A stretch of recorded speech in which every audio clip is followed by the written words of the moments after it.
Sabe aquela sensação de ler, reler um negócio e nada? O de ficar a olhar para a página em branco sem a menor ideia do que escrever? Pois é, a gente vai ver que a raiz disso tudo, na verdade, não tem a ver com a nossa capacidade. Tem a ver com o jeito que nos ensinaram a olhar para um texto. A chave está em construir uma base sólida e enxergar as palavras de um jeito totalmente novo. Veja esta frase aqui. Quem nunca, né? É quase uma experiência universal. Acontece quando a gente está a estudar para uma prova, tentando fazer aquela redação que vale nota. As palavras estão todas ali na nossa frente, mas o sentido. O sentido parece que some. É como um muro, né? Uma barreira que parece impossível de cruzar. Mas e se a origem disso for algo que a gente nem imagina? E aqui está a primeira grande virada de chave. A culpa não é de quem lê ou de quem escreve. Não tem nada a ver com ser mais ou menos inteligente, de verdade. O culpado mesmo é o método. O jeito que a gente aprendeu, sabe? Fomos ensinados a ver a língua como um manual de peças, um monte de regras soltas para decorar, em vez de enxergar a coisa como ela realmente é, um organismo vivo, algo que respira e que tem um objetivo. Vamos entender isso melhor. Pensa assim: a visão comum, a que a gente aprende na escola, é a de que um texto é um amontoado de coisas, um monte de frases, um monte de regras, sujeito, predicado, vírgula. Um quebra-cabeça com as peças todas jogadas na mesa. Mas a visão real é muito mais interessante. Um texto de verdade é um organismo vivo. Cada pedacinho dele tem uma função, e tudo, absolutamente tudo, trabalha junto para uma coisa só: um propósito. E essa abordagem toda errada acabou criando uma solução que virou febre por aí. Os tais esqueletos prontos, sabe? Aquelas fórmulas de redação prometem ser um atalho, uma receitinha de bolo mágica, só que na prática são uma baita armadilha. Porque em vez de ensinar a gente a pensar de verdade, eles dão uma gaiola, uma estrutura oca, que prende o pensamento e não deixa a gente criar um argumento de verdade, autêntico. Para a gente entender isso de uma vez por todas, vamos usar uma imagem bem forte. Pensa comigo, uma pena sozinha não voa. Não adianta. Ela por si só não consegue fazer o que precisa para voar. E por quê? Simples.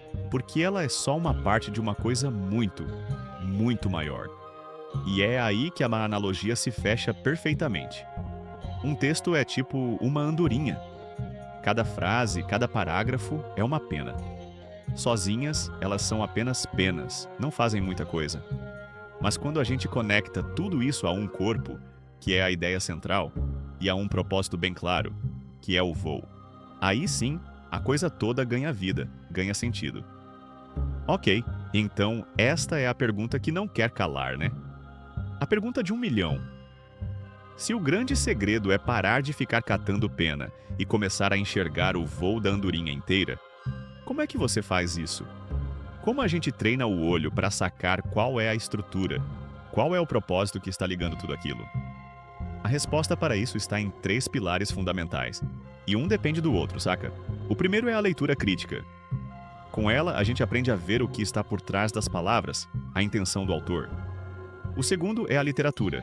É aqui que a gente mergulha na alma humana, através das histórias e dos personagens. E por fim, a redação. É a hora de pegar todo esse pensamento e transformá-lo num argumento forte e poderoso. Um pilar sustenta o outro. É um sistema. Mas né, só falar não adianta nada. Teoria sem prática não resolve. Então, que tal a gente fazer um pequeno exercício? Um teste rápido só para colocar essa ideia à prova agora mesmo. É bem simples, olha só. Pensa aí na última redação que foi escrita ou em algum texto que deixou a cabeça bugada recentemente. Pega ele na mente agora e faz a pergunta mais importante de todas. Qual é a única ideia, a ideia central que amarra todas essas frases? Qual é o voo desse texto? A resposta para essa pergunta revela tudo. Se a resposta não veio, ou se demorou para pensar, se ficou uma coisa meio vaga. O que você tem aí é só um monte de pena espalhada. Agora, se a resposta veio na ponta da língua, clara e direta, aí sim pode comemorar. Isso é um texto que tem voo. Então, no fim do dia, o primeiro passo, o mais importante de todos, é este: aprender a enxergar o voo. É uma mudança de perspectiva total. É parar de ficar contando as peninhas e começar a entender o movimento completo. Esse é o grande segredo de qualquer comunicação que funciona de verdade. Beleza, agora que a gente já sabe como identificar o voo, qual seria o próximo passo, né? Bom, o próximo passo é construir um ninho. Vamos ver como organizar os estudos para deixar essa base de conhecimento bem forte e nunca mais se sentir perdido na hora de ler ou escrever. Mas isso é papo para a nossa próxima análise. Para fechar, fica aqui uma reflexão. Se um texto sem voo é só um monte de pena caída, a pergunta que fica é: e os nossos textos?